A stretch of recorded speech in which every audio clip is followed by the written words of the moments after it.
The roads to Cleveland and Wembley are paved with bad intentions, while the road from San Diego Comic-Con is paved with gold. From heaters to world beaters to Mark from Texas talking about his wiener, it's Final Wrestling Place. What's wrong? What's wrong? The music. You're listening to the soon-to-be-named network, the Lamborghini of podcast networks. Are you ready to listen to Final Wrestling Place? Kick it! Yeah! Yeah!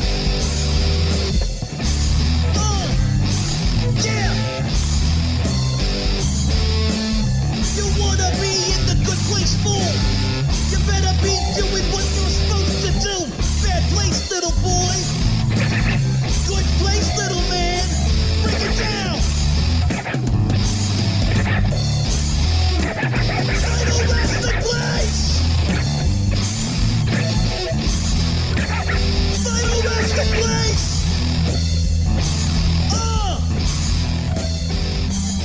Welcome to Final Wrestling Place. I'm Tim.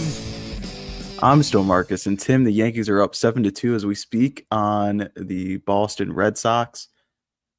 Anybody got a line on the Sox? Might I say?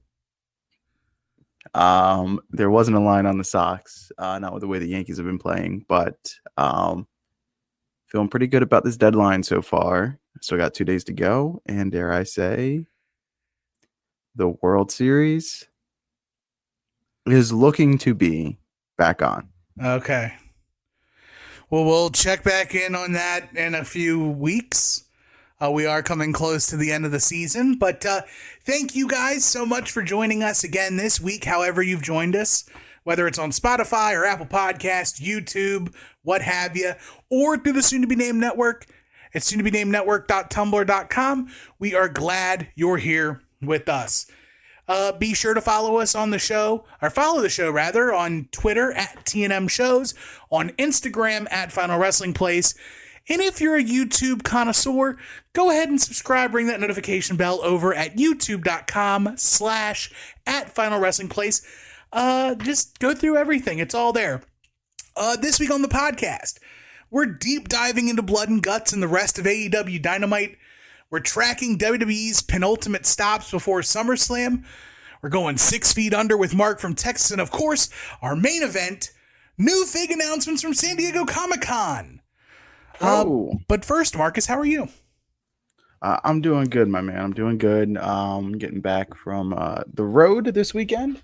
Had a pretty good weekend. But yeah, man, I'm good. How are you doing? I'm good, man. No complaints. Got an adult libation tonight. I have some leftover Jack Daniel's Black Jack Cola. There's nothing really in it. It's practically adult Coke at this point. But yeah, I had some leftover from the Great Wolf Lodge trip. Was that 2 weekends ago? I think it was last week, maybe. I don't remember. It was last weekend, yeah. Weebly wobbly, timey-wimey, I don't believe in anything. But yeah, we have a lot to cover, a lot to break down and get into. But like the start of all of our podcasts nowadays, thanks to DJ for putting an earworm and putting a thought in my brain from something he said, it's blind rankings, baby. So if it's your first time listening to this, Marcus and I, we're stealing something from the internet, just like everything else. We both have a list of 5 assorted things, and we're going to give it to each other. We've never seen these lists before, and it is our job to rank them in order of 1 to 5, with 1 being the best and 5 being the worst. Marcus, you have your list, correct? Oh, yes, I do. Oh, yes, I do. Would you like to receive or defer? I will defer. You know me. Okay, there you go. All right. Mr. Tim, I want you to rank these 5 wrestlers. Oh. And you will see the theme after the ranking is done. Sure. All right. So first name up for you is Sting. Number 1. Okay. I'm done. That's fine. Number one. Next up, Randy Orton. Oh man, this is tough. Okay. Randy Orton. Because I don't know the category, which is the stinky point. We're gonna go 3. Okay. Randy at 3. And Sting at 1. All right. Next up for you is Rob Van Dam. Okay. RVD. We're gonna put RVD at 5. All right. Next up, Mr. Hitman, Bret Hart. I feel confident with Bret Hart at 2. Okay. Which means the last name left for you at number 4 is the Big Dog, the Tribal Chief, Mr. Ooh-Ah-Ah, Okay. Mr. Smash 'em Stack 'em, the Big Dog of the World Wrestling Federation, Roman Reigns. Okay. And what is the category? Can you guess the category? Okay.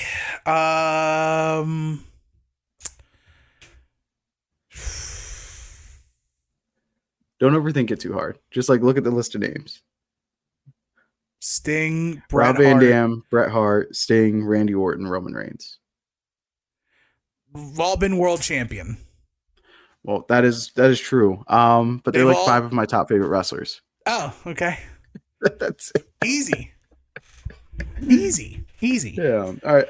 So Stings. Mr. Tim's list was at number 1, Sting. Number 2, Bret Hart. Number 3, the Viper, Randy Orton. Number 4 is the Big Dog, the World Wrestling Federation, the Tribal Chief, Mr. Ooh-Ah-Ah, Mr. Smash 'em Stack 'em, Roman Reigns, and number 5 was Rob Van Dam.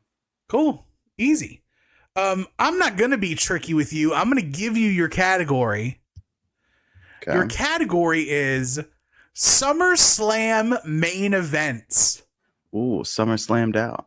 SummerSlam doubt. So we're gonna start with from SummerSlam 2010. It is Team WWE versus Team Nexus. 5. You're gonna regret that. I don't know. Next up, from 2003, the first Elimination Chamber.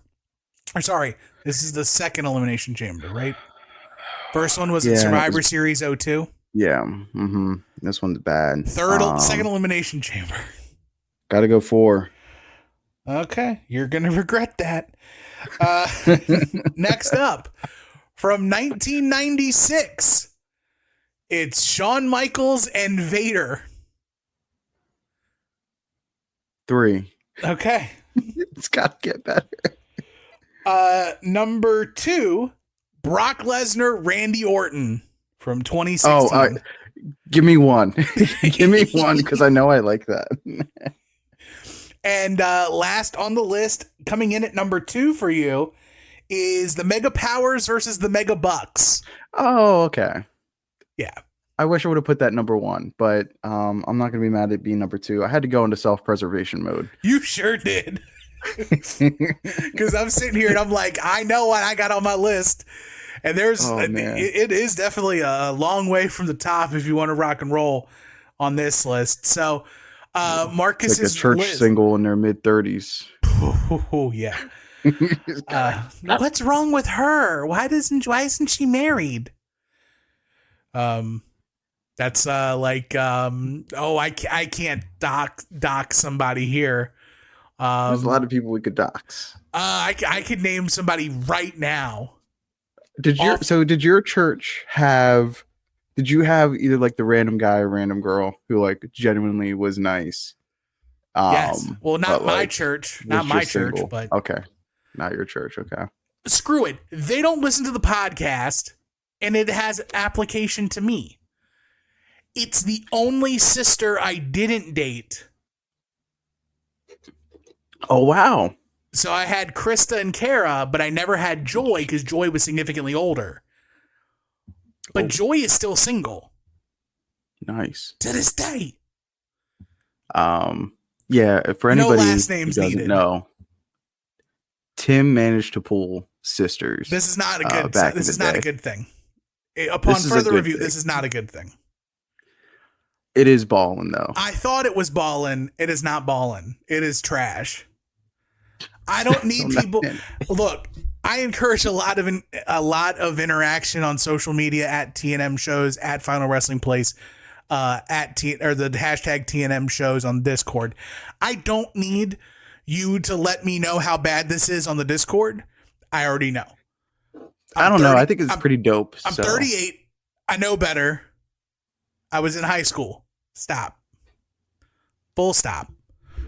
If you think Tim is dope for that, let us know on the soon to be named network Discord under the TNM shows channel. You do realize that depending on who says I'm dope would make this significantly worse.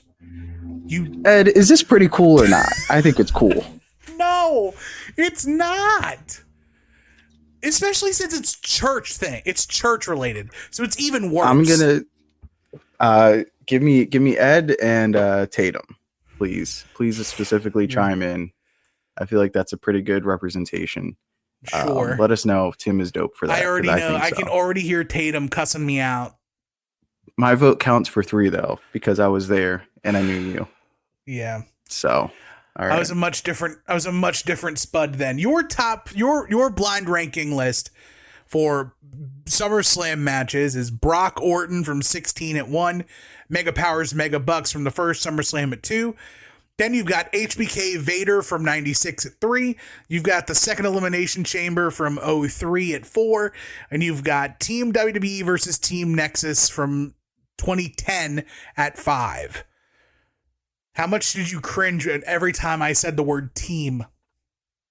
Oh, a little bit more every time.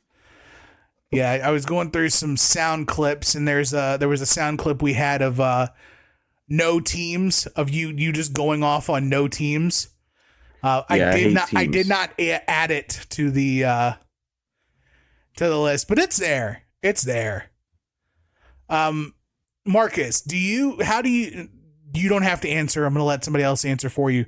Marcus, how do you feel about groupings put together where team is the first name? You think that's a great idea, right? No. Not even close. All right. Thanks, OC. Thanks for stepping in. But we've got a lot to cover, and I think we have as much time as we want to cover it. But you want to just jump into some AEW talk? Let's do it, man. Let's talk. You want to talk blood and butts? Of course, that's the only thing to really talk about right now. Well, not the only thing, but it's definitely the first thing. Yeah, it's the main thing. I guess as a whole, how do you feel about blood and guts? Like being on TV. I guess we can start there. It is one of the rare times that I like that AEW takes a pay-per-view worthy match and puts it on free television. The only thing I don't like about it is that you get the picture-in-picture and you get like commercials during the action, which I would love to see a blood and guts on pay-per-view. Like that would be really cool. But yeah, man, blood and guts on free TV, man, especially with a pay-per-view coming up. It's definitely a really solid way to incorporate many storylines, push things forward. What about you? What do you think about free blood and butts? I just view it as a, you know how like Family Guy will have a Christmas episode like every year? Yeah. That's what it is to me. It's just like, oh, this TV show has a special themed episode they do every year. And like, that's where I'm at with blood and guts. I think my only problem is that like every other big multi-man tag match that AEW does, they're all pay-per-view worthy. Like Anarchy in the Arena is always on pay-per-view. Stadium Stampede is always on pay-per-view. But Blood and Guts, War Games essentially, on TV. Where I'm like, you could easily make it a pay-per-view, but I can see why they would not, because they've traditionally not done that. And WWE now for Survivor Series is doing War Games for pay-per-view. So it makes it nice. How did you feel about this newest rendition of Blood and Guts? Maybe it's because I went in with low expectations, so naturally it kind of cleared. There's definitely some things about it that weren't for me, but as a whole, I ended up liking it. I know there was a lot of madness towards the Acclaim being in there and not going with like some more star power, but I kind of like the tag team act being in there. I thought that was cool, and especially since it got Bowens in there, who, like, spoiler alert, when we talk about who was our standout performer for us, or if anybody stood out, like, for me, it was Bowens. Like, I know there's been a kind of a groundswell for him to break out and to see what he looks like as a singles, and I know Joe has talked about him just being a perennial TNT champion, and I wanted to see what he looked like in a big match, like that wasn't necessarily just like a straight up tag match. Like, what did he look like? And that dude looked like he belonged to me. Yeah, I couldn't disagree with you on that. I to say I had low expectations on this is overselling how low I felt about this Blood and Guts. I hate that the Blood and Guts felt like, you know, we give WWE a lot of grief about just kind of like, oh, well, this super big match is happening because it's supposed to happen, and not really have any like reasoning behind it. That's kind of how this felt, especially with it being like Team Elite versus Team AEW, when I feel like they've kind of gotten away from the origin story of the Elite versus AEW. Yeah. So it's kind of like the dregs of that. And then when, you know, the first person to announce themselves for Team AEW is the Ring of Honor World Champion, that was a head scratcher too. But the end justified the means. I did like, I loved Blood and Guts, this year. And you posed me an interesting question, in our group, our chat back and forth about, standout performers. I've got 3 since it's Olympic season, right? I've got gold, silver, and bronze for, you got some podium finishes, medal right? Finishes, some win, play, show, kind of deal. And for me, like you mentioned, Anthony Bowens is my number 3. Like, he really shined, especially coming in like a House of Fire when he came into the cage, showing a side of violence we haven't seen from him before. He definitely stood his own, and I cannot wait for him to become a singles act.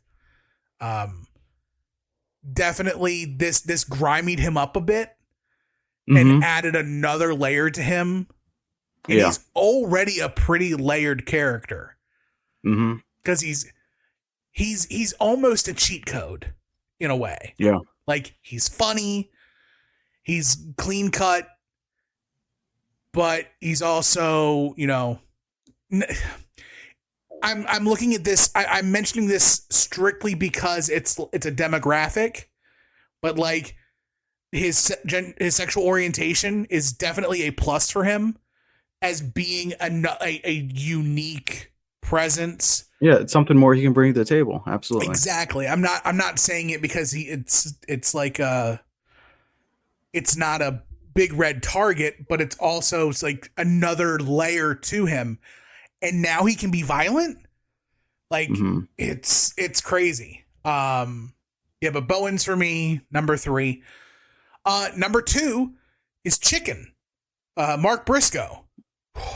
Yeah, man. Like, never a doubt, right? But like, he was kind of in this. You could tell he was in the Eddie Kingston spot. Right. And like, I like spot the difference, you know. Like he absolutely more than held his own, like, and over delivered on what he was supposed to be in that match. Especially after the Swerve Hangman stuff fizzled out. Mark Briscoe had a run where he like Jay Drillered everybody and became this like House of Fire, and he was very integral to the finish of the match. He was definitely like, he definitely played the 1B to Darby for the finish. But my number one is going to surprise you because it's somebody who didn't need a standout performance, and they gave it. All right. Swerve crushed Blood and Guts. Yeah. It is like he's already great. And everything from like being chained up on the cage and then like coming in and proving why he needed to be locked up on the cage. Like he I don't think we've seen in Blood and Guts yet to this point a Sting-like performance from anyone. This was Sting. Yeah. This was Sting. And to add to that, go ahead.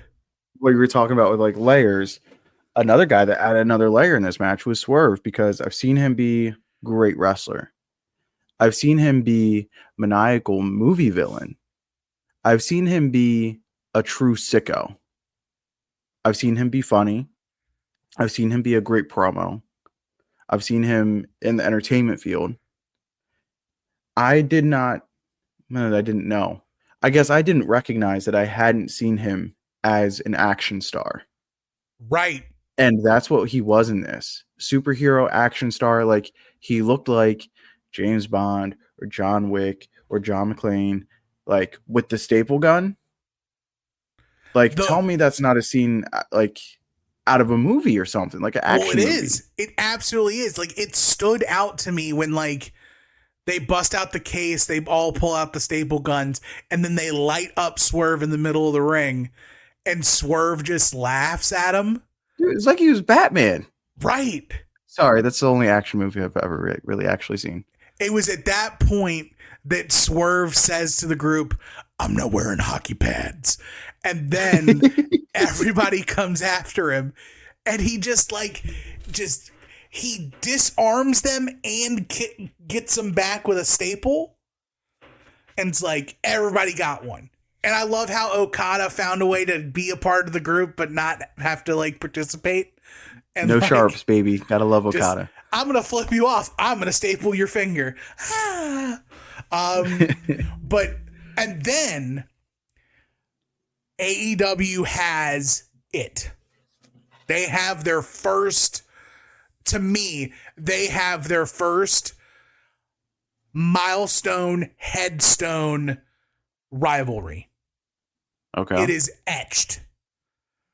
To me, Swerve Hangman is Rock Austin. It's Hulk Andre. It's Hulk Piper.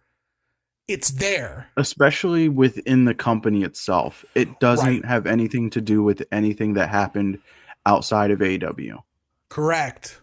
Like, it exists within AEW lore, and AEW lore only. And that is really awesome. Right. And it's like Hangman proving that he's not in the elite, which is like a small thing that people are going to like miss. Like, I think certain people will miss it. That like Hangman is not in the elite. He came back to help the elite, but he didn't really come to help the elite. He came to get his hands on Swerve. Yeah. And when Swerve was out of the picture, Hangman was gone. Yeah, he stayed true to his intentions. Yes. It's like, I love this version of Hangman more than I think I've loved any version of Hangman. I love Swerve in this juncture. Forever and ever, amen. Like, it's in there. But Swerve, Swerve firmly solidified for me that he is the guy Without question. for the foreseeable future. Without question. Which is crazy because we're coming up on All In and him, Danielson. Yeah, man. I guess that's another cool point we can talk about is the Double J aspect of this. Yeah. It looks like maybe Double J and old Hanger at Wembley. I'm not sure. I'm not sure if that's going to be a big TV match. So I prognosticated out the rest of the All In card. Okay. So my All In card right now, already announced so far, is Tony Mariah, MJF Ospreay, Jungle Boy, and Scapegoat Jack and Darby, Mercedes and Britt Baker, Swerve and Danielson. Mm-hmm. You can pretty much bet Willow Statlander for the CMLL title is going to be on that card. I would bet on it. Okay. I've got Young Bucks versus the Acclaim versus FTR in a triple threat. Okay. On the card.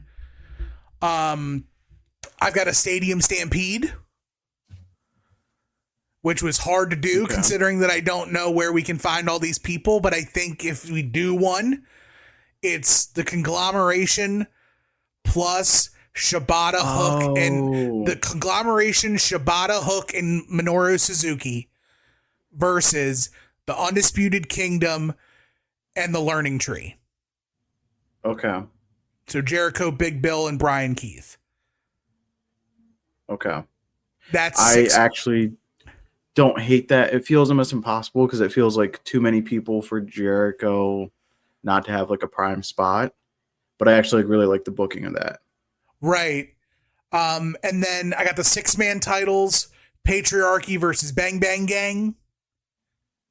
And then I've got Jeff Jarrett's opponent. Okay. I don't think it's Jarrett Hanger. I think Hanger gets involved in the main event. Okay. I got Okada and Jarrett for the Continental title. That would be amazing. Yes. Also, you know what else would be really cool? What? If Hangman like jumped out Danielson. So it looks like Danielson's not going to make it, and then Hanger gets named the replacement. Yeah. And then Danielson comes back like the TV before with like more fight thanks to Double J. Right. And he's like, no, I'm not going to sit at home. I'm not going to sit this one out. I'm all in. And then you get a triple threat. Right. I mean, I'm fine with that too. I'm fine with that. I don't want to see Swerve and Hangman in another like triple threat match for the title because we've already done that with Joe. We have, but it would still be different because it's Danielson. Right. And I'm with you.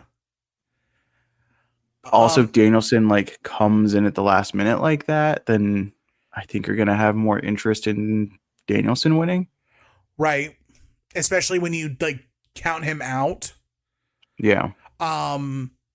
Another possibility they could do with the Continental title too is Okada Hangman. So I'm surprised it's not getting more talk because I actually really enjoyed their interactions on TV and leading up to Blood and Guts. And in Blood and Guts. I've really enjoyed just like the natural tension and chemistry that these two have.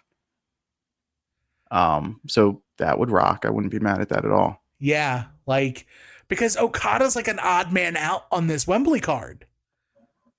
Yeah. Which is crazy to say that like the dude you just opened the Brinks truck up for is spotless. But also factor in, well, like, yeah, he's been fourth fiddle to everything going on with the Elite. But on top of that, King's out, Moxley's out, MJF went back heel. Danny Garcia Is out. probably still out. Like, there's a lot missing on that babyface side of the roster. Yeah. So you're looking at Okada, like, one of your, or 3 or 4 of your potential dance partners are out.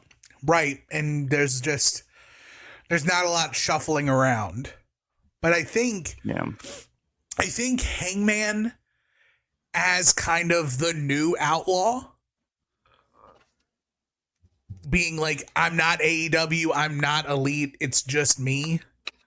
And like his sole goal is being champion and doesn't matter. I think that the dynamic between Okada and him would be like amazing. Yeah, especially at Wembley, because it's a dream match to a certain degree too, right? Mm-hmm. Like it fits the Wembley mold. But 2 heavyweights going at it. I don't need anything more attached to it. I'm in. Right. And I'm curious as like what style. I'm curious as to what else we're missing too. Like, are we gonna get a Zack Sabre? I don't know. I don't think we get Zack Sabre Jr. because Zack's in the G1. We don't get Takeshita because he's probably in the G1. But again, Takeshita's a sicko. Well, wait. When is the G1 over? It's got to be over by then. That's like a whole month away. End of G1 34, August 18th. Yeah, so okay. The G1 will be done by the time All In happens. You just have a week to build a match, and honestly, like if you get Takeshita back, you don't, or Zack Sabre Jr., you don't really need a ton to like heat them up. Give me Okada Takeshita for the Continental title. Brother. Takeshita comes back having a tournament a winner's purse quarterfinal appearance of the G1 according to my bracket, and then he comes back in the Eddie Kingston spot and he goes heads up with Okada. That's a big match too. But then I don't know where Zack Sabre Jr. goes. Like, is it ZSJ Claudio? Is it because Mox is out? So it's like depending on which members of the conglomeration are in my proposed Stadium Stampede, OC could be out of that, and you could run back ZSJ and OC at Wembley. But I don't know, man. It's interesting to say the least, and it's good that a lot of questions are still left in the air for All In after Blood and Guts. Yeah, I think it's great that like we know the top, we know our 2 main matches, and everything else around that is like starting to fall into place, and there's still a lot of time and there's still a lot of room for things to change up before the card gets finalized. But like there's no questions at the top of that card. Right. For sure. Let's get back to Blood and Guts for just a second, because I know that it was a point of conversation on social media. The ending to Blood and Guts with Jack Perry getting ravened against the cage, eating a steel chair, then possibly getting set on fire. And the win happening because the good guys made the bad guys feel bad for themselves and quit. How did you feel about the finish? I don't think they hammered the motivation as to why whatever buck that was would quit on behalf of Jack Perry. Yeah. Because since they're doing the whole like VP thing or whatever, EVP, and should be like, oh no, he's too valuable to the company, we can't lose him again, I quit. that would make sense. That's our TNT champion. We don't want to lose him. Yada yada. That makes more sense. As bad guys, I don't think they should be like, oh no, that's our friend. Please don't hurt him anymore. This is enough. He's just a little guy. I don't like that motivation. It they felt should be very true, much like that.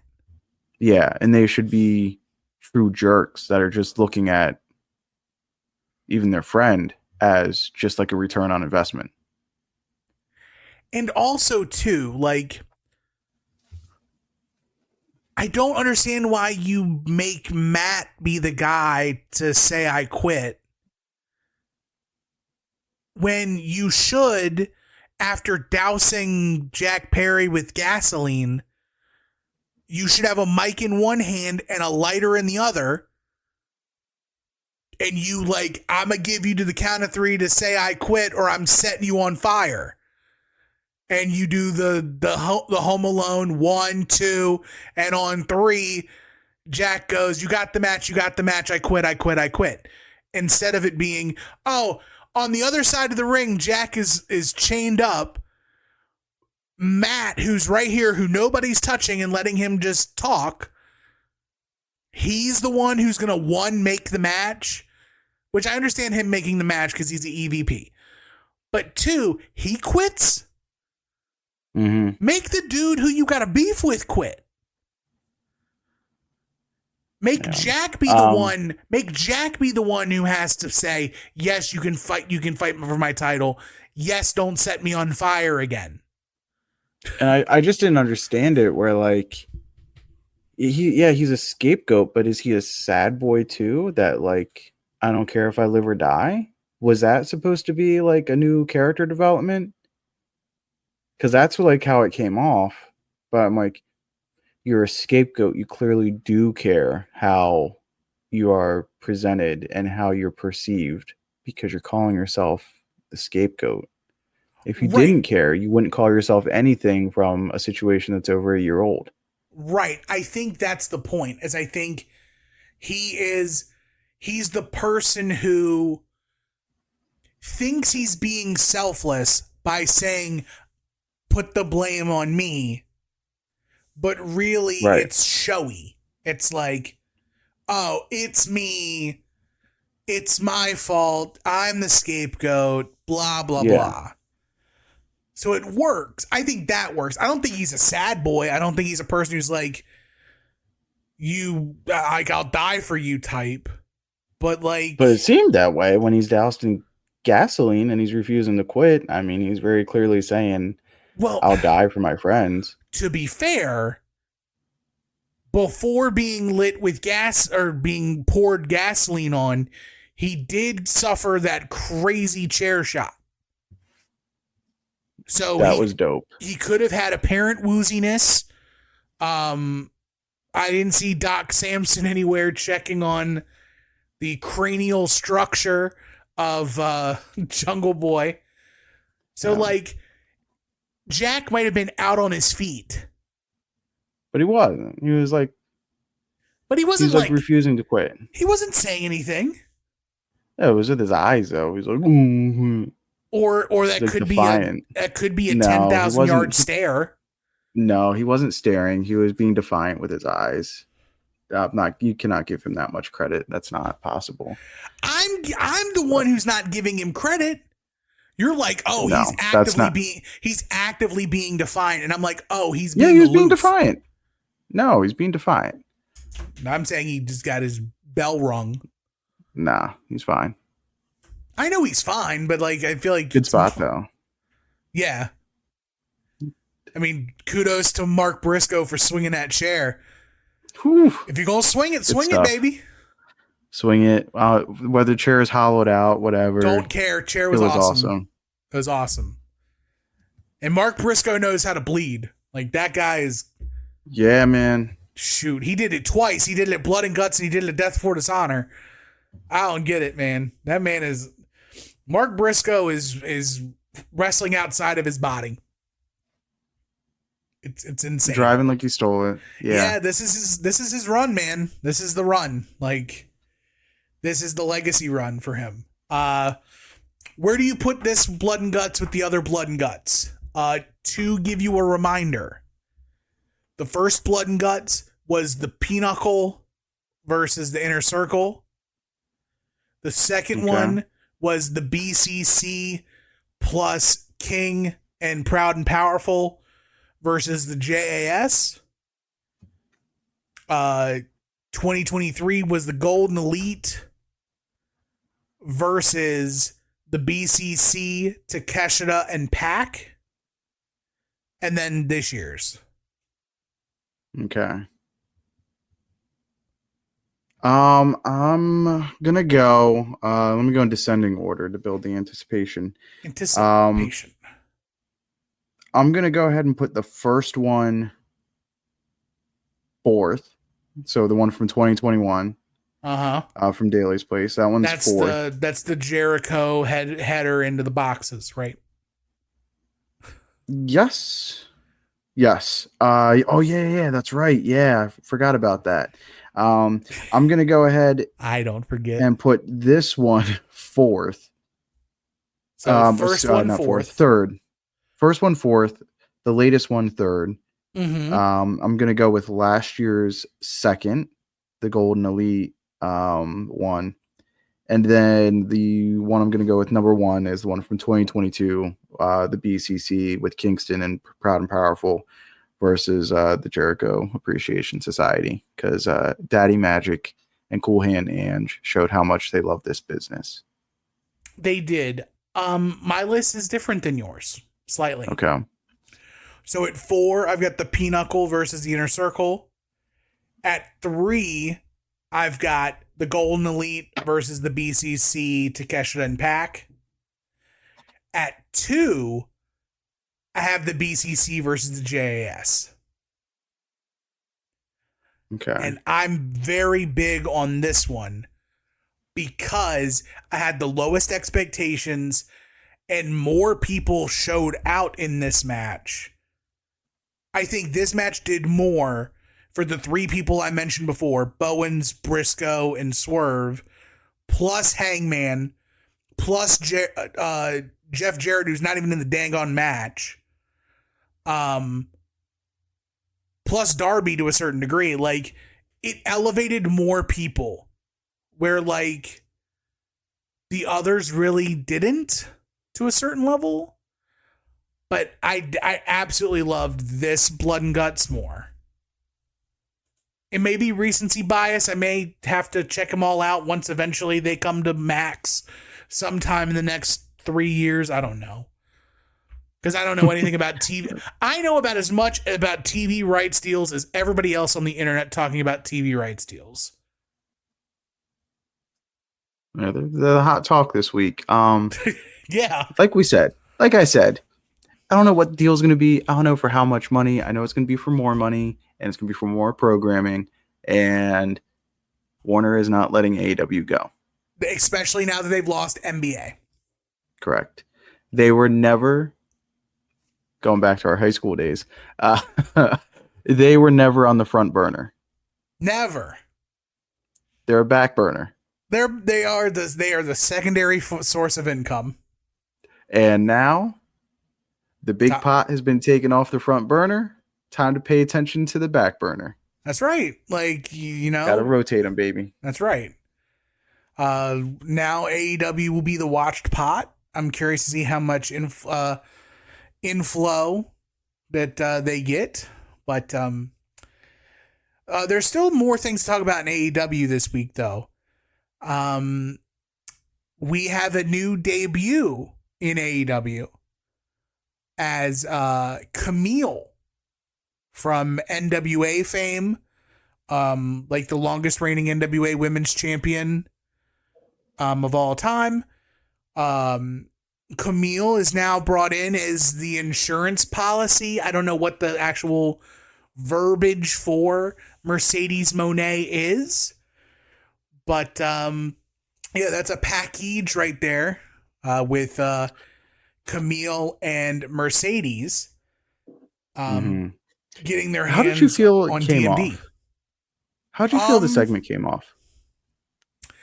A little flat. And it's nobody's fault.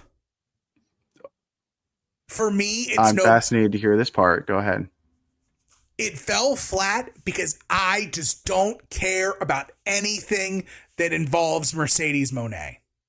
Okay. I am not the target demo. It isn't for me.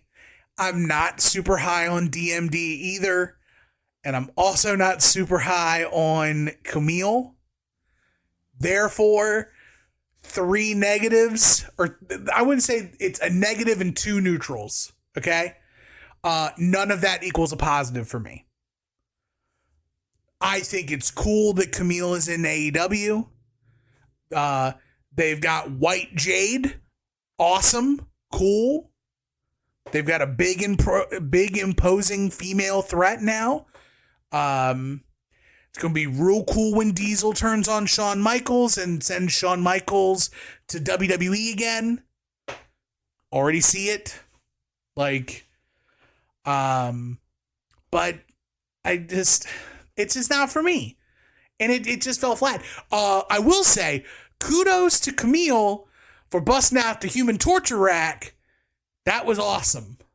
That was cool. That was awesome. More Love torture a good racks. torture rack. More torture don't even need the racks. bomb. You just need to like dispose of them with no care. Just break them. And then toss them with no care. Yeah. That gets over like, oh, you're really vicious. You don't even care how somebody lands. Right. You said Jade, White Jade. I say we've had Hot Goldberg. Now it's time maybe for Hot Gilberg. Oh no. I'm just kidding. That was a little mean. I didn't mean that. No, but that's good. I'm looking to DJ. DJ, you coined Hot Goldberg. Can you triple stamp the double stamp on Hot Gilberg? I don't. No, that was mean. I didn't really mean that. No. If you want people to tell me how cool or uncool it was for me to date sisters, then you have to live with Hot Gilberg this episode. Your choice. You can stand the dogs down to come at me in the Discord at the TNM Shows channel and tell me how bad of a person I was half my life ago. No retreat, no surrender. All right, Hot Gilberg it is. So there's a little saying in the business. I've learned this from a tough man from New York. But he once told me, you're not a top guy till you've made somebody. Okay. And that has always stuck with me. And so for me, again, I guess I'm being critical. That's, I guess, what I do. If you're Sasha Banks or Mercedes Moné, and forget the real life contract and all those details that have been leaked. Forget all that. I'm looking just at strictly on-air presentation and reputation. You're supposed to get your heater over in this segment. And instead of getting Camille over, like Sasha is still trying to get over, or like trying to get over the two of them together. Like, no, the job here was to get Camille over. And sure, the platform shoes, a lot of people had a problem with it. Didn't seem like anybody really thought that one out. Somebody should have looked at those two and said, hey, you got to take them off or switch shoes or something. Or take them off before you get in the ring. Yeah.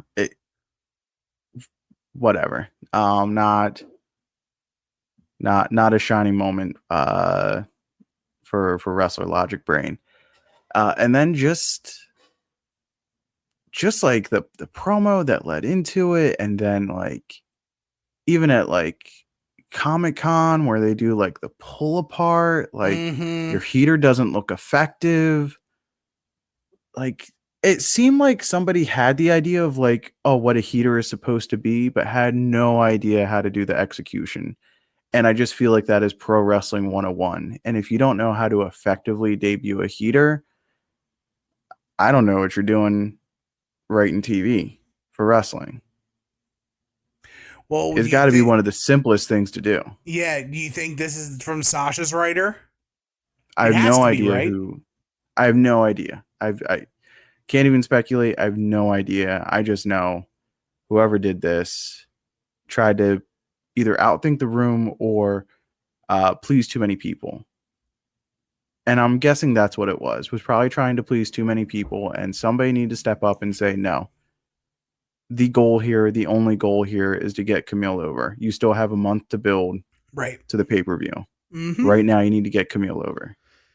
Right, because if you get Camille over, then it forces DMD to either, one, stand up to Camille to get to Mercedes, or two, fight fire with fire and find the neutralizer to Camille for one night. And instead, what happens is like we get a promo battle that nobody asked for or whatever with Sasha Banks. And then you get Camille. So you get a surprise. But I don't think it was overly effective. And then you get the visual of the two of them together. But because the debut wasn't overly effective, they're not over together. Right. You had to get Camille over. You had one shot to do it. And I'm not saying she can't get there. I'm not saying that they're not talented enough to eventually get back there. But, you know, your first shot was probably your best shot. It almost feels like they have to run back the angle again. Yeah. On Dynamite Wednesday. Which is probably what's going to happen if a lot of speculation, if it's Jamie Hayter or if it's a new second for Britt Baker, or if it's just somebody currently on the roster and they're going to run a tag match, that's what's going to have to happen. Is that angle is going to have to be much more effective to get to that, Rebel whatever doing? that is. What's Rebel doing? Where's Reba? Instagram? I don't know. I ain't been on there. Follow? Oh, great follow. Yeah. Well, shoot. I guess I got to do a journalism in the middle of the podcast here. You gonna get me in trouble with the missus? I would never. All right. Rebel. Is it Rebel Brooks? Rebel Wilson? Rebel. This is Rebel? I guess it's Rebel Tania. Yeah, it's her. All right. Yeah, okay. She's a blonde Rebel now. Tizanize. Yeah. I mean, when you're right, you're right. As a blonde, she kind of looks like Ash by Elegance, and I don't know how I feel about that. So I can tell you she was blonde before Ash by Elegance. I know she was. Even a thing. Okay. Doesn't matter. Doesn't do anything for me, partner. But salute to Rebel in her prime. Prime Rebel. Salute. I'm here for that. The prime is still going on. That's, to this day. Yeah. Anything else from AEW? I started watching Collision, but didn't get all the way through it. So no, nothing else for me. One thing I will say is everybody who thinks that Hologram is Ricochet is stupid. I just think people haven't ever actually watched wrestling. Right. Which is possible. Or could it be that people don't know what Ricochet looks like? Maybe. The dude's all tatted up and he is so tatted up, and Hologram is not wearing a bodysuit. Yeah. Ricochet is darker skinned than this guy. He has more he has tattoos, period. And he is a better high flyer than Hologram. No. Yeah, different. Hologram is a lucha high flyer. Ricochet is very much an American high flyer. Mm-hmm. Can you not just tell with the styles of high flying that they're two different styles? But no, I guess not. I said it in the Discord. I'll say it here. Hologram is Tony Khan's version of Vince McMahon's obsession with the Mighty Mouse character. You think? You think? I know. Okay, I just wanted to make sure. I didn't get that at all. But I don't get hologram at all. Mm-hmm. 0.0 on the hologram scale. Not for me, player. I watched his debut match against Super Gringo Bass Loco. Super Bass El Yeah. Gringo Loco. Mm-hmm. It was okay. If you've seen one El Gringo Loco match, you've seen them all. For me, at least. I did not watch. I didn't see Hologram versus the Beast Mortos. I didn't see that. Did Mortos win? I don't know. It would be I hope stupid. so. It would be stupid if you debut Hologram and his second match ever, he's doing the favors for the Beast Mortos. All right, so Let the me Beast look up, Mortos you keep going. I'm gonna look up. has got to be. results. I can do 15 solid on the Beast Mortos. Go ahead. That dude is one of the coolest wrestlers of all time. He's big. He's thick. He is classically trained in lucha libre. He is one of the best bases in the world. For me, he's the best TV base without question. And I know I do not mean to disrespect Mr. Claudio at all. At all. I absolutely love what the Beast Mortos can do. That dude rocks. I look at him and I go, what a man. What a man. I've fallen over him. That dude is an amazing, amazing wrestler. There's like some people, it's like professional jealousy. I have like the utmost professional crush on his abilities. That dude is one of one. He is amazing. And he should be winning all of his matches because he looks like he should be winning all of his matches. He should never lose. And I mean, if he ends up being champ, he ends up being champ. But that's the type of dude who should be like TNT champ. Like he should have a run as TNT champ. Hologram beat Mortos. What the?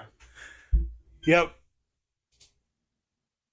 It doesn't Hologram. even make any sense. That little dude beating that dude in the second match. Like Beast Mortos should run through him, and then you get Hologram fighting up, trying to get his big win over the Beast Mortos, which to me would never happen. He would just never beat him because Mortos is bigger and cooler.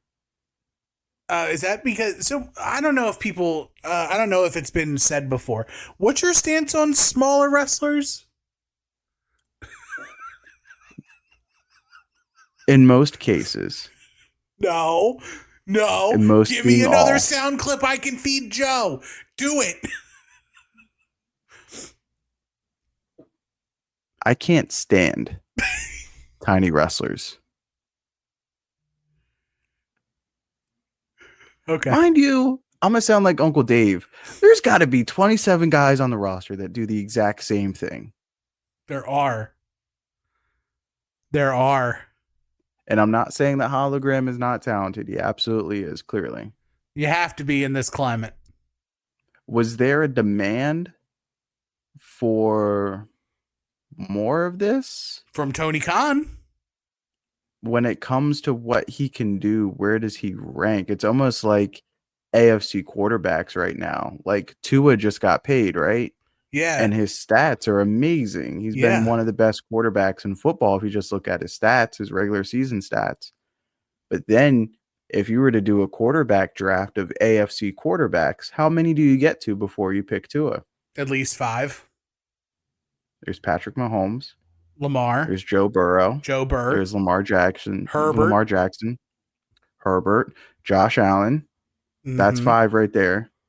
Then maybe 2 is 6. Anthony Richardson's in there. Like you can keep going down the AFC quarterbacks. CJ Stroud. So that's CJ Stroud 6. Yeah. So that puts 2 at a 7. Trevor Lawrence. 2 is still at 7. Okay. All right. So you get to 7, right? You get Yeah. to 7, even though Tua just got paid and whatever. Yeah. and you're like, oh, people are like, oh, two is great. He's got like, so he's 7. So like, how many AEW dudes? And like, we don't have to do the exercise, but like, Well, let's do obviously it. there's I don't a ton. care. Shoot. Let me see what the AEW roster looks like right now. No, you pull it up. I got it. All right, we got Action Andretti. Already at least kind of established on TV or familiar on TV. AR Fox. Probably does it better. Bandito's hurt. Better. I hate to say better. Let's say greater than. I don't know. That sounds mean. Dante Martin. Already established. Darius Martin. Already established. Dralistico.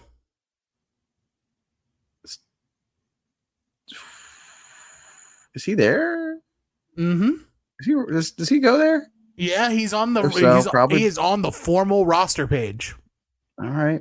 Probably better. Dralistico, keep going. Next Lucha. Commander. Mm-hmm.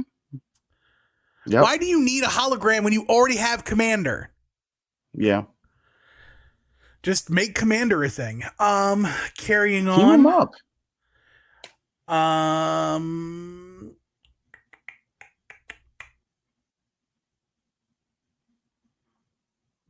Penta already established. Yup. And Phoenix. Phoenix so we're at already 7. established. Sammy Guevara.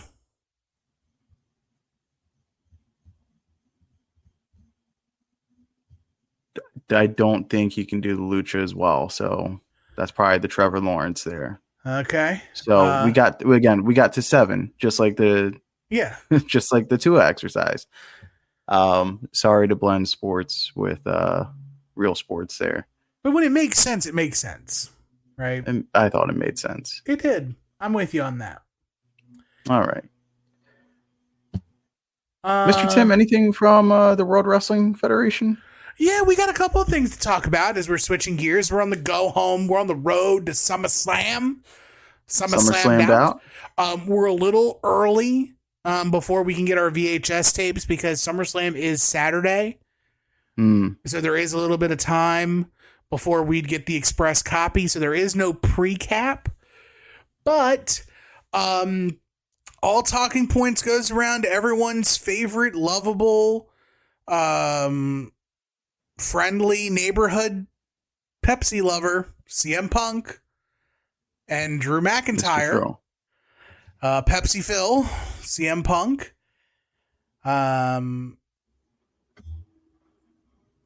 And everything going on with those two and Seth being in the middle. Really kind of low-key, spicy segment on Raw, I think.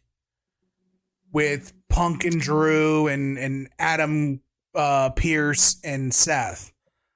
I'm here for this match at SummerSlam. It's going to be rocking. It's going to be hot. I am too, because they needed to do something with these two, even though it's the first match. The feud has been so hot and it's been going on for so long that like you kind of can't just do a regular one-on-one match. And I don't want them to put it in like a cage or a Hell in a Cell or anything like that. Like find a way to make it work. And special guest referee works because Seth has beef with both of them, right?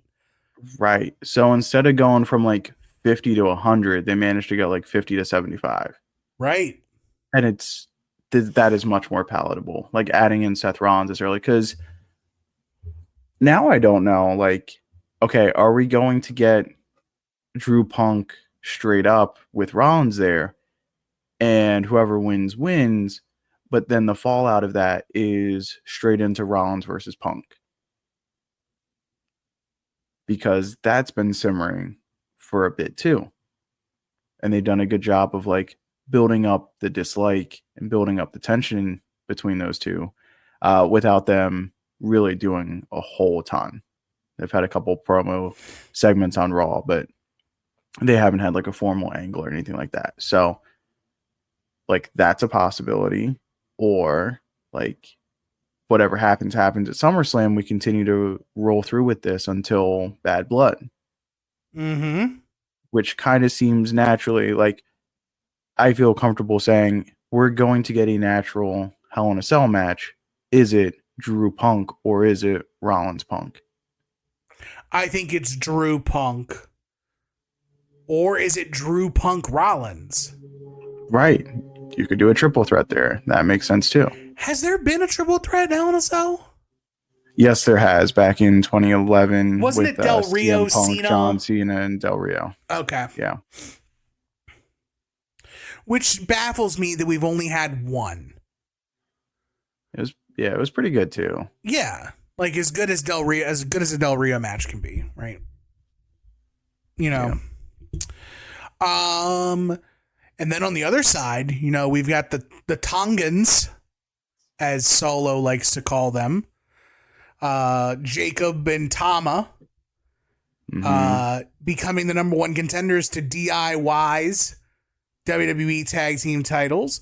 So before we get into it, if I didn't tell you who the tag team champions were, would you still have believed it was A-Town Down Under? Yes, I would have. And I gotta say, when I saw that Jacob and Tama won the number one contendership for the tag team titles, it's like in Jurassic Park where the dinosaurs figure out that they can break containment. And it's like, oh no. I didn't even think about these other dudes teaming up. Right? I didn't even think about them going after the tag titles. I just thought about like Bloodline, like Solo's trying to get the WWE title. It makes total sense that they would get the tag titles too because they're trying to replicate what the original Bloodline did. Duh. Yeah, which I feel real dumb for not thinking about it, but like, great idea. And in my notes, after saying Tama and Jacob are lined up for the number one contenders, my next question is, does this shape up like a golden SummerSlam for Solo's Bloodline? Yes, it should. It's 2 for 2. It is absolutely, they go 2 for 2. You gotta. Especially have to commit. No half measures. Especially after Cody on SmackDown cuts the promo, I am going into the Bloodline alone. Like, dog, you did that at WrestleMania 39 and you lost. You needed the Avengers. You needed Jay, and you needed Cena, and you needed Mark from Texas. You needed all of that. Mm-hmm. Okay? I don't care if Solo is lesser than Roman. You can't beat up 3 dudes in Tongaloa. Old Patch McGee. You love this term, but is it like the whole is greater than the sum of its parts? Yes. That's how I feel about this version of the Bloodline, where like Jacob is such an obvious upgrade over anybody who's been a number 2 in the Bloodline. Solo. Either version. Solo, Jay, Jimmy, whoever. I think he has a better Solo in the original Bloodline than Solo was. Yeah. Mm-hmm. Because that's the spot. And yeah, then man. Tama and Tonga are the Usos. Yeah. Where Tama is the right-hand man. Tama's Jay. And Tongaloa is Jimmy. Lesser than Jimmy.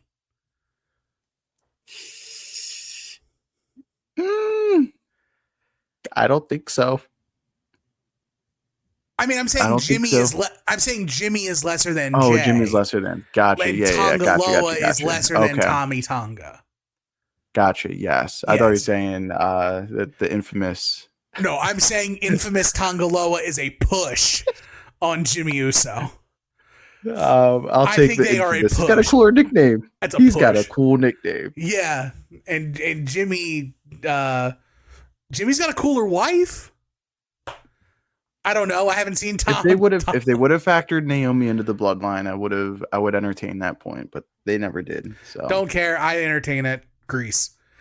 But SummerSlam, man, if Solo and the Tongans don't win all the gold, what are we doing?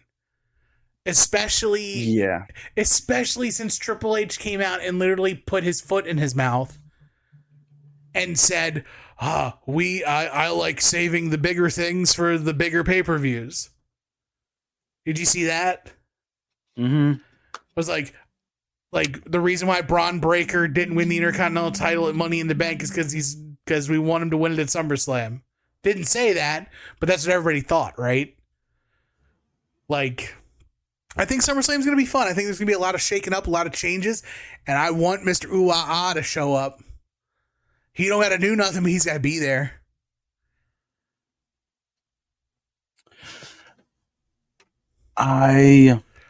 No, I don't want him there.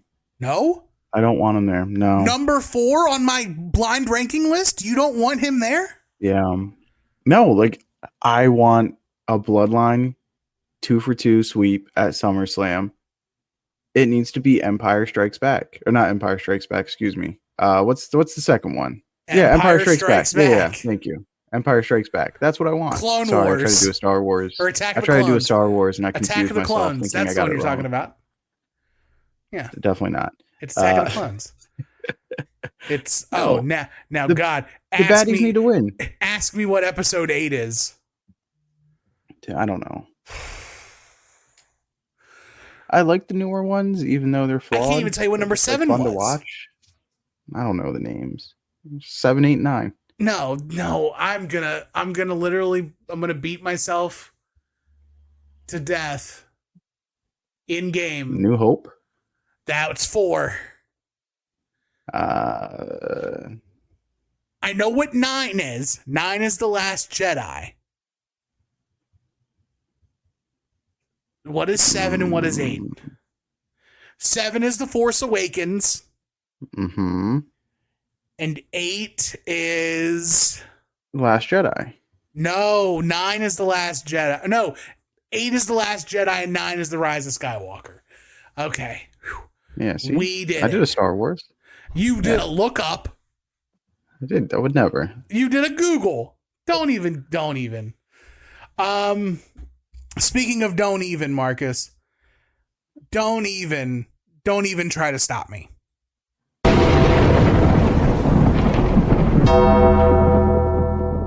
And now, Tim Taylor presents The Undertaking. Why are we laughing through this? What are we doing? This is serious. So we have one piece of business before we get into the actual reason I watched 6 Feet Under with Mark Calloway. So it was a mailbag episode this week, where Mark mentions that he's bringing on a couple of other guests. I don't think he's bringing on any more real wrestling guests, but I think he's getting Mighty Mouse Demetrius Johnson, and that should be fun. But no paramilitary, no parapolice, none of that. Just give me wrestlers and real fighters, and that's what I want. And they're threatening to talk about college football. Oh gosh. They are threatening because now Undertaker's Texas is in the SEC. So, yeah, get ready. In August, they're going to do a lean 25 on Texas football every episode. And I can't wait to fast forward and find the Blue Chew ads. But one of the questions was asking Mark from Texas to build his dream Survivor Series team. Because they were like, Survivor Series means a lot to the Undertaker character. If you had to build a 5-person team for Survivor Series, who are you putting on the team? So I'm going to give you a chance to Rolodex yourself and come up with a 5-man team for Survivor Series. And I want you to book a 5-man team that's going to take on Mark from Texas's 5-man team. Oh, that's good. All right. Spoiler alert, he booked a 7-man team. He booked 2 alternates for one dude. Well, that would make sense because he got on the Survivor Series 93 squad as an alternate. So Yes. that makes sense. Okay. So his dream Survivor Series team is, in true fashion, himself. Number 1. All right. He's got his brother Kane. Number 2. Not the mayor. Not that Kane. He's got hold on, I'm scrolling. Hold on, I added some more stuff. He added this Kane. If you ain't down with me in the big red machine, Kane has got 2 words for you. Fuck it. So it's Undertaker, Kane, Andre the Giant, Okay. Stone Cold Steve Austin, Ooh, okay. and his 5th is Coco Beware. Because he wants to make up and make good for murdering Coco at Survivor Series. Okay. And he said, if Coco can't make it, he wants Triple H or Shawn Michaels. Okay. So that's your 5-man team, 8*7. Who are you Okay. putting to go against the Brothers of Destruction, Andre the French Giant, Stone Cold Steve Austin, and Coco Beware? All right. So in goofy 2007 WWE style, I've got Shawn Michaels super kicking Frankie. But like you don't actually see him super kick Frankie, but then like when they cut, like he super kicks him out of picture, And you see a puff of and then when they cut to it, feathers. you see the puff of feathers fly. I Yeah, just kick Stan and it's papers all everywhere. yeah, it's the feathers. So Mhm. that takes Coco out, and I'm putting Shawn on the team. So Sean's on your team or Taker's team? No, Shawn's on Undertaker's team. Okay, so Coco's gone after Sean kicked Yeah. Frankie through the barbershop window. Got it. Absolutely. All right. Uh-huh. So I'm going to go ahead and I'm going to go to counteract the Undertaker. I'm going to go with Brock Lesnar. Okay. I know Kane is like the big red machine and all that, but he has a hard time like catching dudes sometimes. So to counteract Kane, I'm going to go with RVD. Because RVD is Okay. going to catch him with a spin kick, whammy, and a 5-star frog splash. Boom. That's going to take out Kane. Uh-huh. There's not a really good counteract for Andre the French Giant. So I'm actually going to call on the services of one Bad Terry himself, Hulk Oh, Hogan. big mean nasty Because giant if Hogan's in there, then Andre's only goal is going to be to take out Hogan, and they can brawl to the back for it. Did not take it back. That's me telling you to take it back. Don't put Bad Terry on this. They're going to fight to the back in a double count out. So that takes care of Andre. He's not even going to get the chance to eliminate anybody. To counteract Stone Cold Steve Austin, I need the 3 most dangerous letters in the history of sports entertainment. Mr. McMahon says he gives us what we want. Apparently he knows what we want better than we know what we want. He's giving us Randy Orton. What a And I need, of course, to take out Shawn Michaels. Back to finish the story, finish the job, Mr. Hitman. Go get him, champ. Okay. That's my squad. So And you're I ran through Mark from Texas's squad. Okay, so you're a 5-man team to go against Undertaker, Kane, Andre, Stone Cold Steve Austin, and Shawn Michaels is Rob Van Dam. Yep. Uh, RVD is going to catch Kane with a Van Daminator and a 5-star frog splash.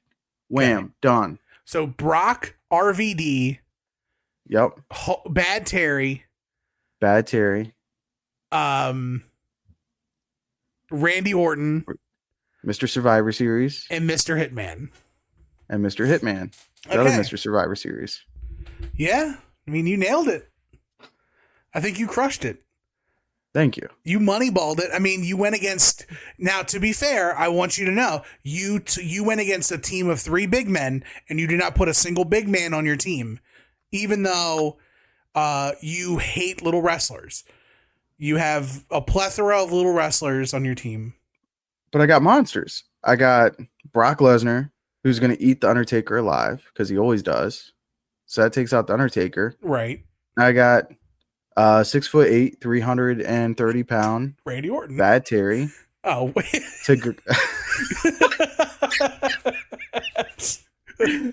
He's been eating. Yes. He's been training, saying his prayers, taking his vitamins, brother. Don't tell me I don't have any monsters on my team.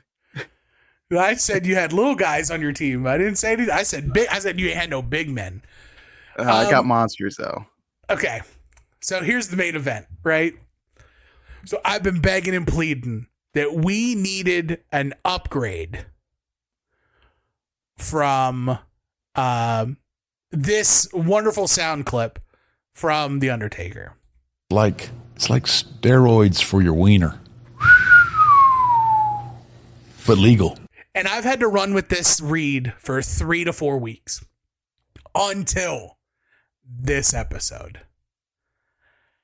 Brother, we got 1, 2, 3, 4 Undertaker clips about boners on this episode.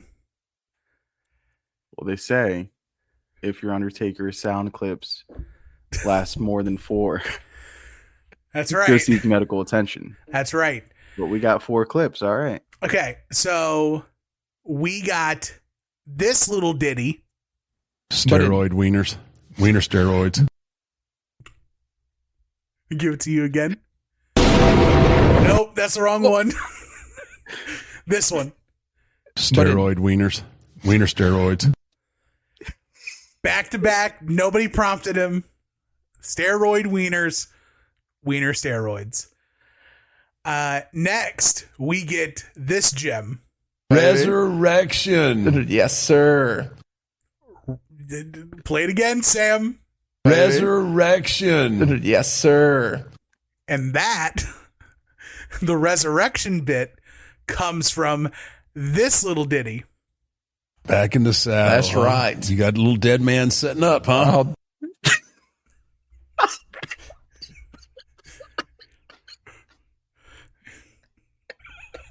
So to the second clip, I was going to say This one.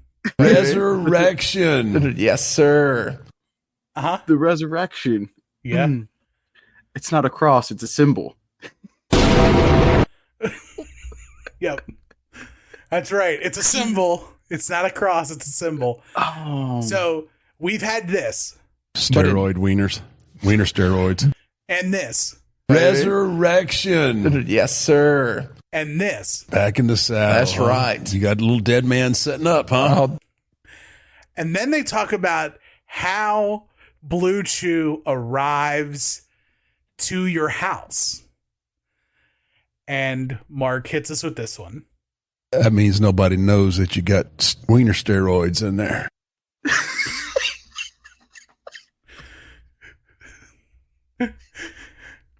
Ladies and gentlemen, this has been The Undertaking.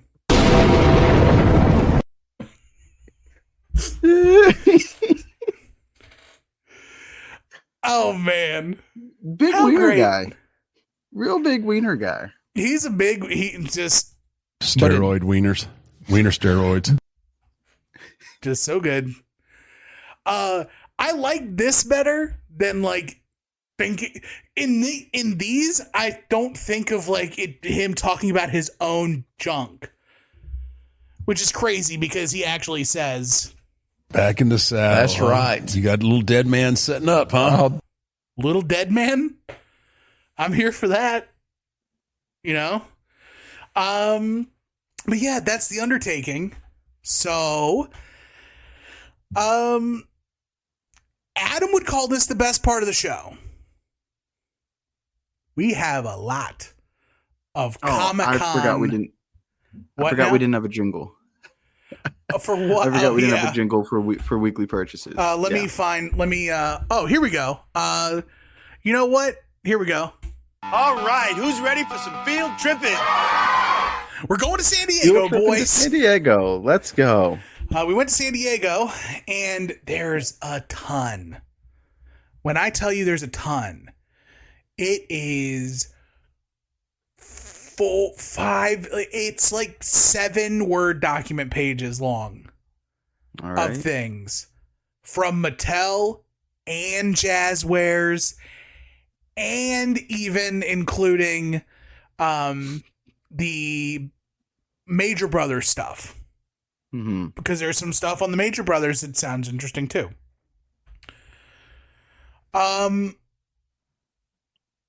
I don't even know how to like go through. Like, I don't think we go through Well, let's all start- of this.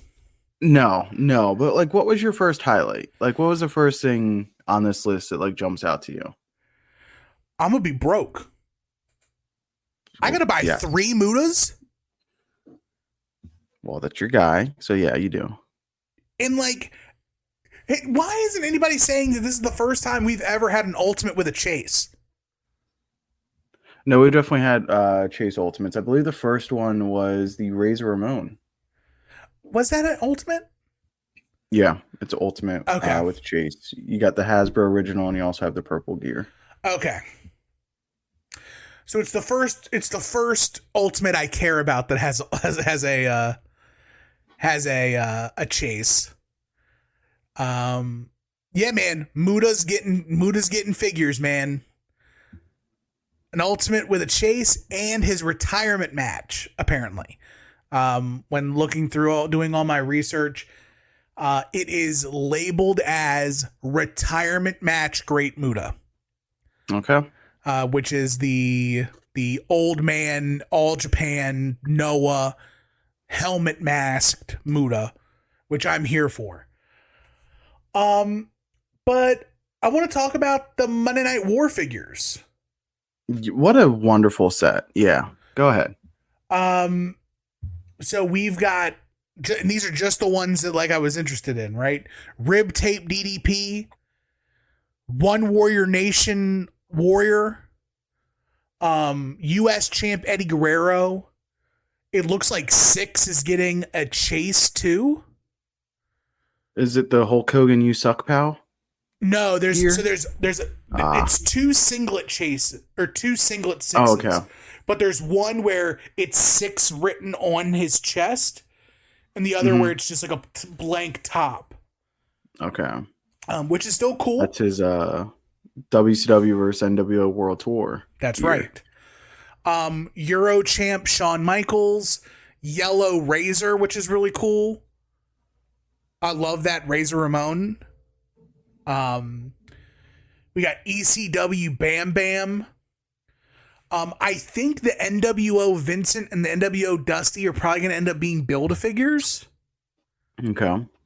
Then there's Women's Champ Lita, Commissioner Shawn Michaels, Promo Stone Cold. Was Commissioner Shawn the Build-A-Fig? It might be. I thought he was the Build-A-Fig. Okay. He might be.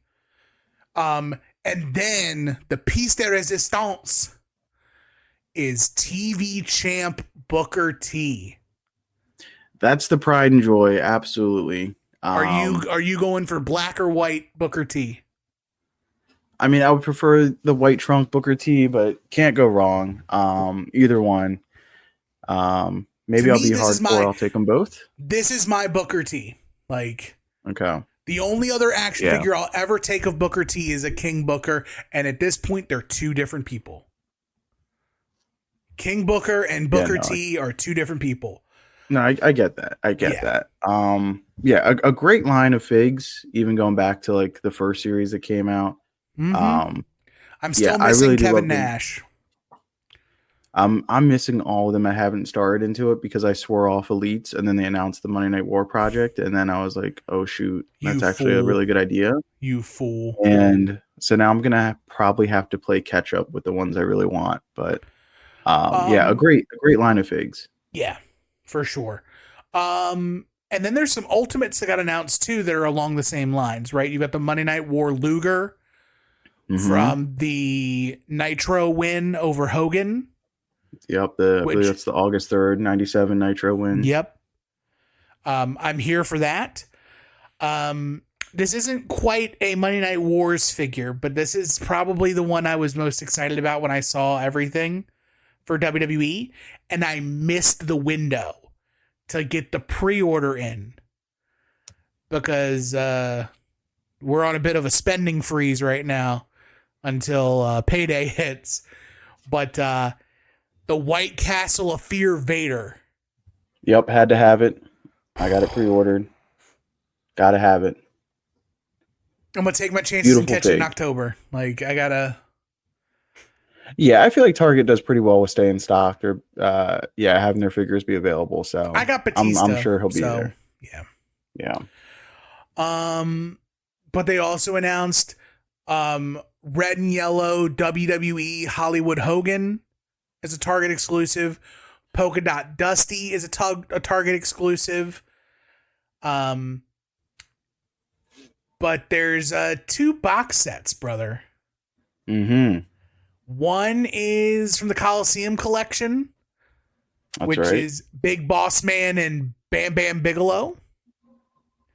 I don't recall them ever being in a program. No, I don't know, because they weren't even there at the same time. Right. So unless you want to like fast forward all the way to Royal Rumble 1993, where like Boss Man's leaving and Bam Bam is just coming back and they wrestle at Rumble 93. But like, no, for the time period the Coliseum collection is supposed to encapsulate, like, no, there was nothing there. But Greatest Grudges. Oh, baby, here we go. It is Papa Shango and the Ultimate Warrior, an Amazon exclusive. With a tear in my eye, this is the greatest moment of my life. I think that if there's ever been action figures that make you want to become a Lucy guy, you would, in a heartbeat, bust open this Papa Shango and Ultimate Warrior and set it up on your little desk and just have Papa Shango putting the ultimate curse on Ultimate Warrior and making that ooze happen, Jack. Well, so last year I fell for the Amazon exclusive of The Undertaker and Gobbledygooker. Yep. With the egg. And that ended up not being an Amazon exclusive, and you can pretty much get them anywhere online right now for very cheap, including Ringside Collectibles. So when this fig was announced, or this package was announced, it was obviously I have to get it because Papa Shango Ultimate has been my dream fig. That has been number one at the top of my board for requested figs. And they did it. And the Warrior, I really like that. Like, it's different from the other Warriors that we've gotten. So I'm like, cool, this is awesome. So obviously I have to get it. And then you look at the price point and it's, close to $80 on Amazon with the pre-order. And you're like, oh, is it really? Yeah, like $75. So it's like, man, that's about right. That's how much the Coliseum collections are, right? Yeah, and it's like, all right, I get it, right? 2 figs, the accessories, I get it. First in line, I understand it. But there's also the little, the Suckers Premium starts to kick in because I paid the Suckers Premium for the Undertaker Gobbledygooker set, the Survivor Series 90 set. And I'm like, well, if these just end up being widely available this time next year, then I will purchase one to bust open for Lucy. Okay. Yeah. Because if that Papa Shango drops down to 20 and you can buy it by itself, then I'm just going to buy the Papa Shango by itself and bust it open. Right. And then like And I can Ultimate Warrior, hold you just off sit in a on the box. Warrior. Yeah. Yeah. That's fair. So. But yeah, man, I gotta have that White Castle of Fear Vader. What sucks is we're never gonna get a Sting to go with it, which makes me so mad. I wouldn't say never.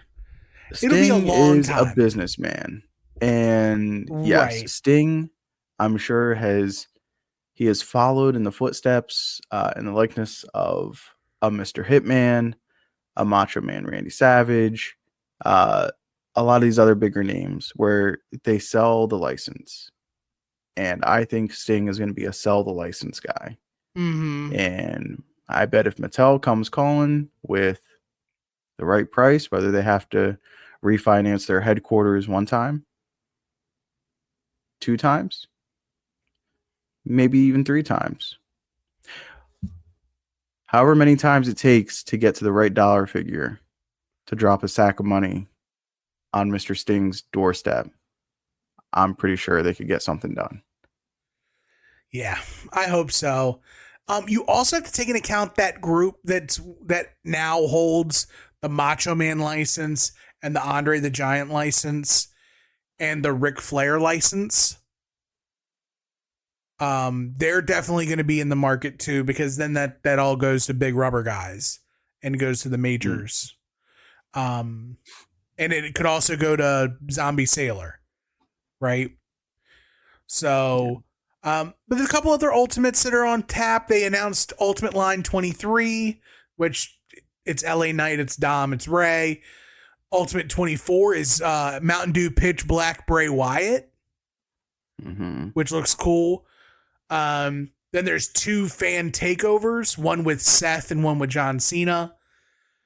So real quick, I originally thought that they were going to make the Mountain Dew Pitch Black an Ultimate thing. Like as soon as it happened, I was like, this has to be a fig package. So I'm surprised that they didn't package together the LA Knight and the Bray Wyatt. Mm-hmm. But oh well. Right. There's a ringside collectible exclusive Money in the Bank CM Punk Ultimate.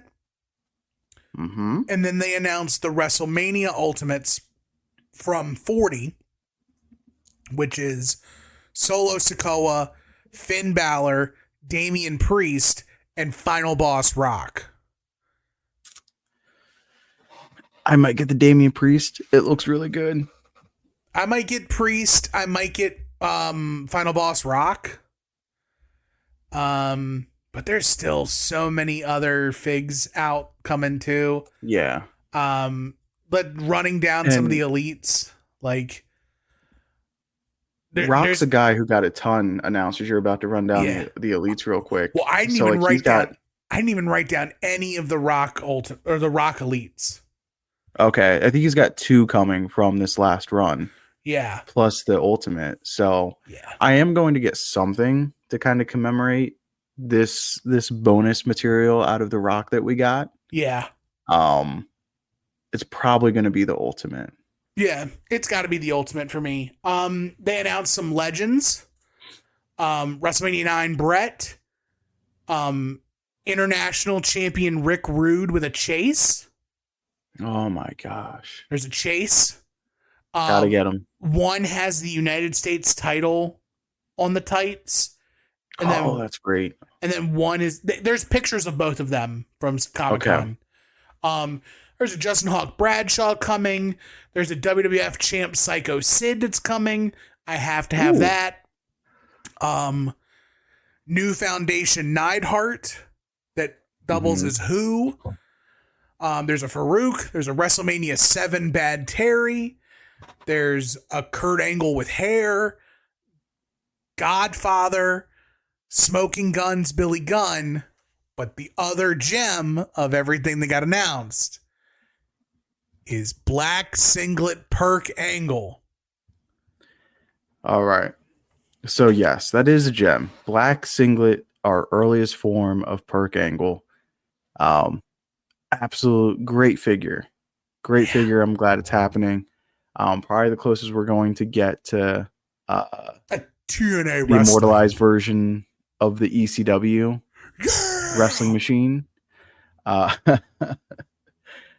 The other thing I really love is Smoking Guns Billy Gunn, because the second item on my wish list after Papa Shango was always like black trunk smoking guns, or black jeans smoking guns, right? And I knew the blue jeans is probably going to be first, the primary one, right? And I feel like they could have I don't think they had Hasbro's of the tan jeans from like Rumble '95. I don't think they did. I think that made that up in my head. It's the Bushwhackers that have the tan alternates, right? As Hasbro's. But I always figured like smoking guns, you could easily do like 2 lines of and have like a chase, because they have the 3 different colors of jeans. So yeah, for sure. We're halfway there with Billy. I'd love to get Bart. I know it's going to be a real niche market for Bart Gunn, but hopefully, with that Target Legends line, they can sneak them in there.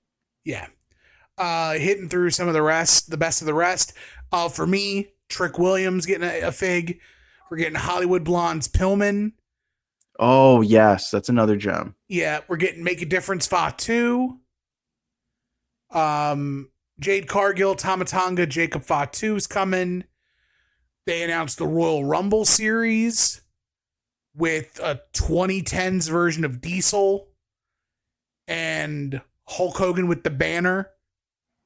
Hulkamania will live forever. Yep. That's kind of a must get, I think. It sucks because I don't want any more Terrys.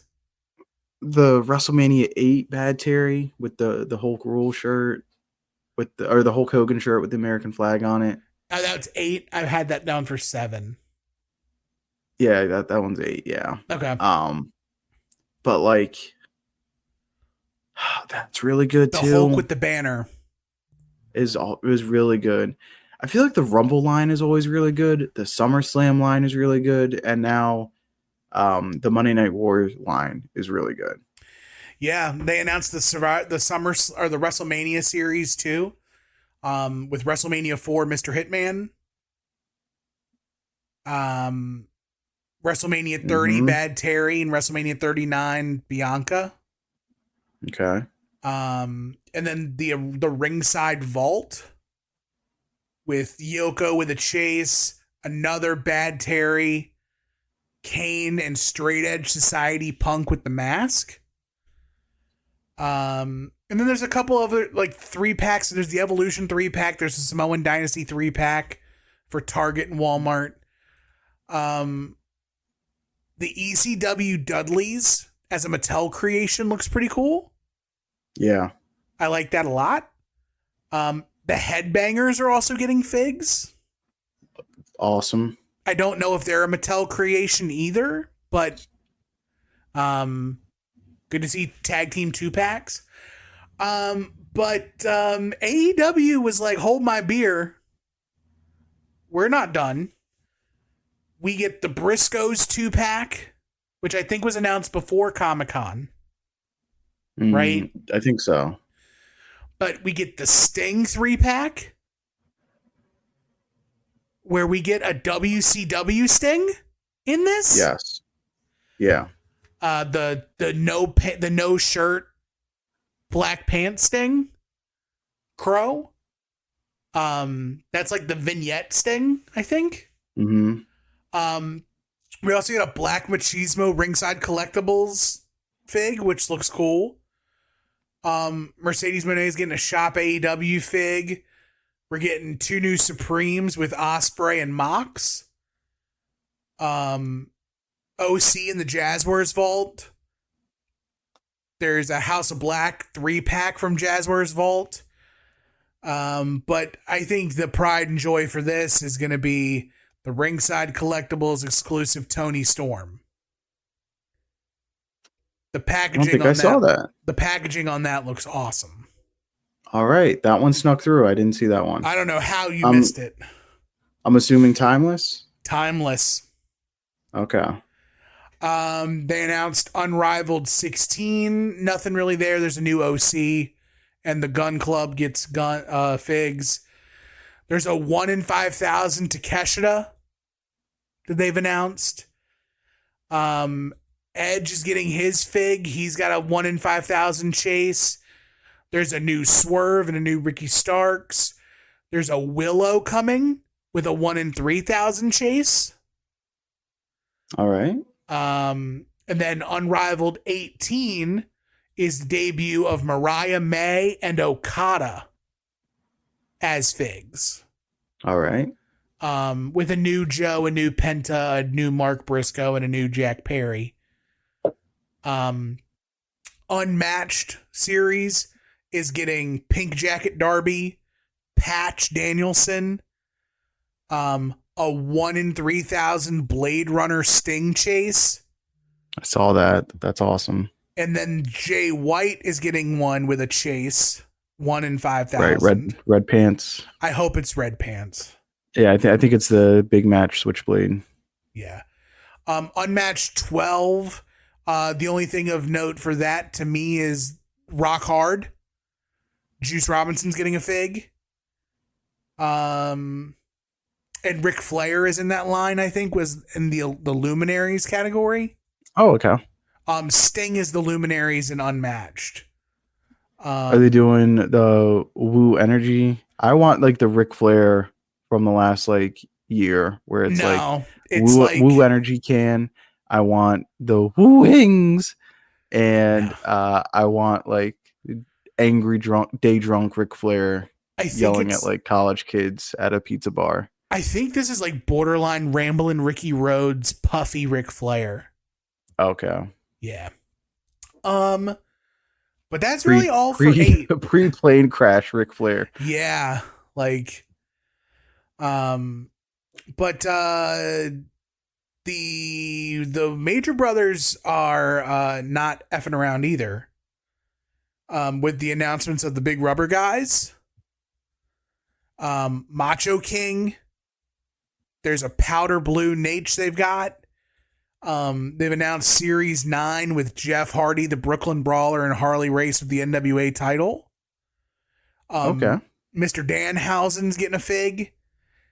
They also announced the Future line with Missy Hyatt and the Haku and Tonga Kid, the Rock and Roll Express, Coco Beware, On Andathon, and Bad News Allen, which is pretty cool. I love that.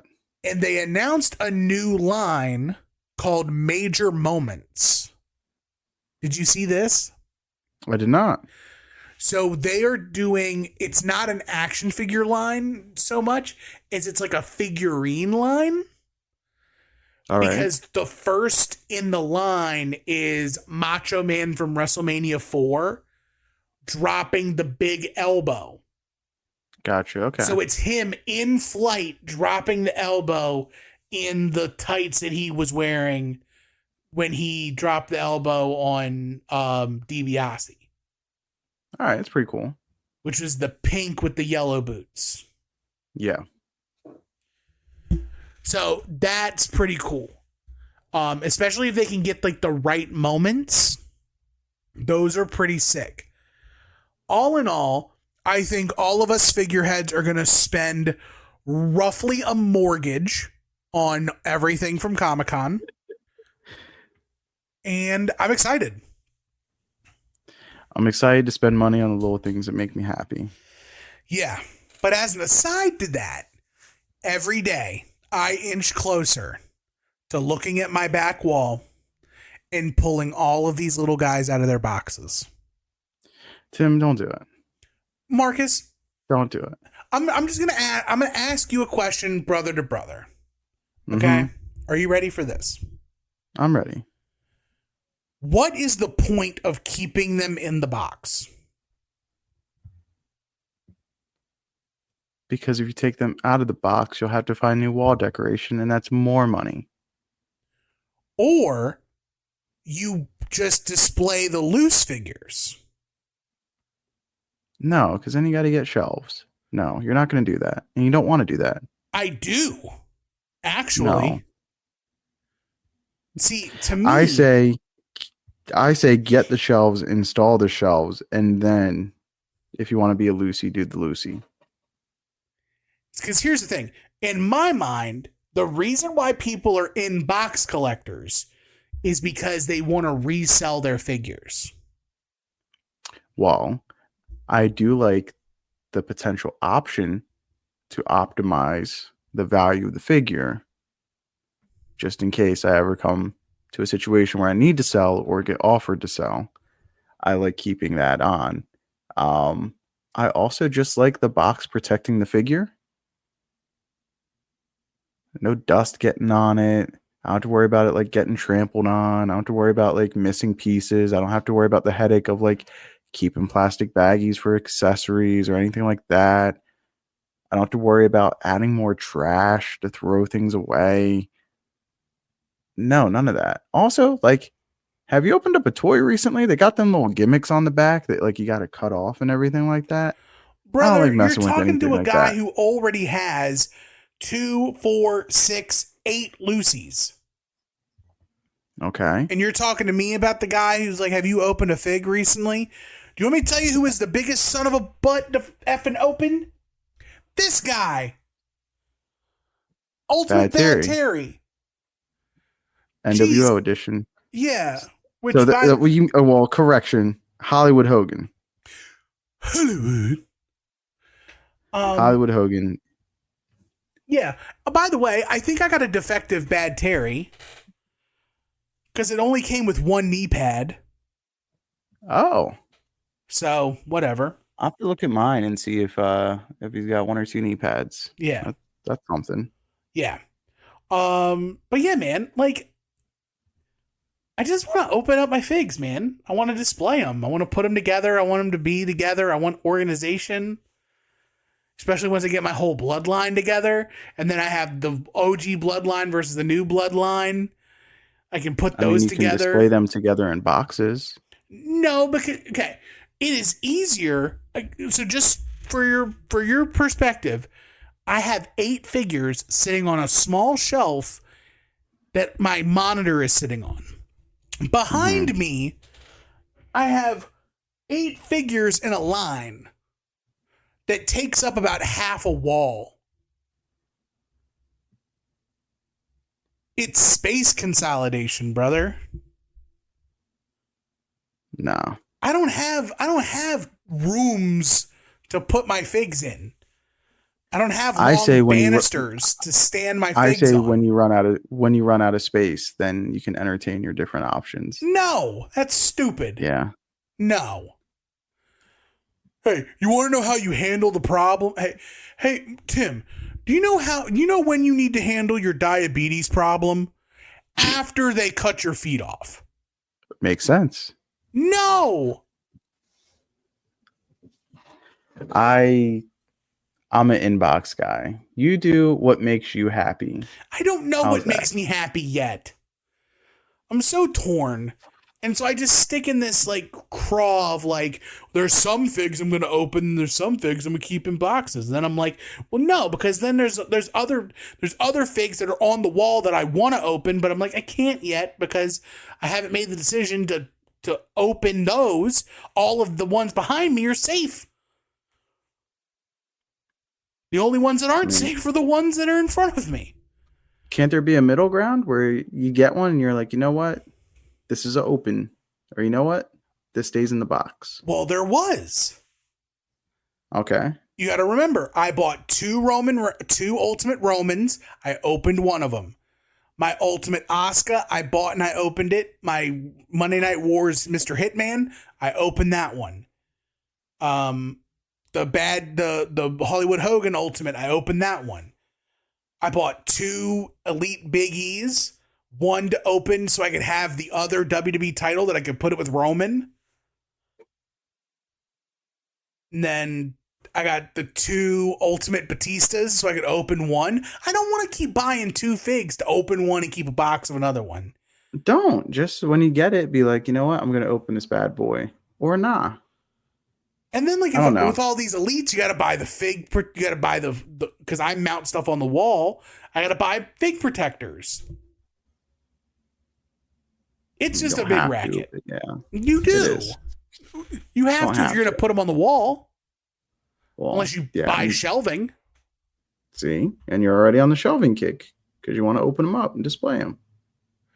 Right, but I have to buy significantly more shelves if I'm going to put a box. Then you got to take your figs off and dust and reorganize. And I don't know, man. You make it sound like it's so difficult. I think it's a different headache. I think it's going to be a headache either way. Which one do you prefer? I like how they look out of the box. Okay. But I don't know yet. But that's everything. Marcus, do you have anything you need to plug? No plugs for me. Cool. And we already did our ad read up front. soon-to-be-named-network.com, or not .com, but soon-to-be-named-network.tumblr.com. Check everything out there, including Wings on Wings and Ad Odds Wrestling and We Need Wrestling. A shout out to the Wiki. Love you. Big Ed, love you. Well, not Big Ed. Young Ed, love you. You guys are awesome. Y'all are killing it. Appreciate everybody. Big ups to everybody in the G1 pool going. Congratulations to those who are in the lead right now. Your time will come. Thank you. And I will be number 1.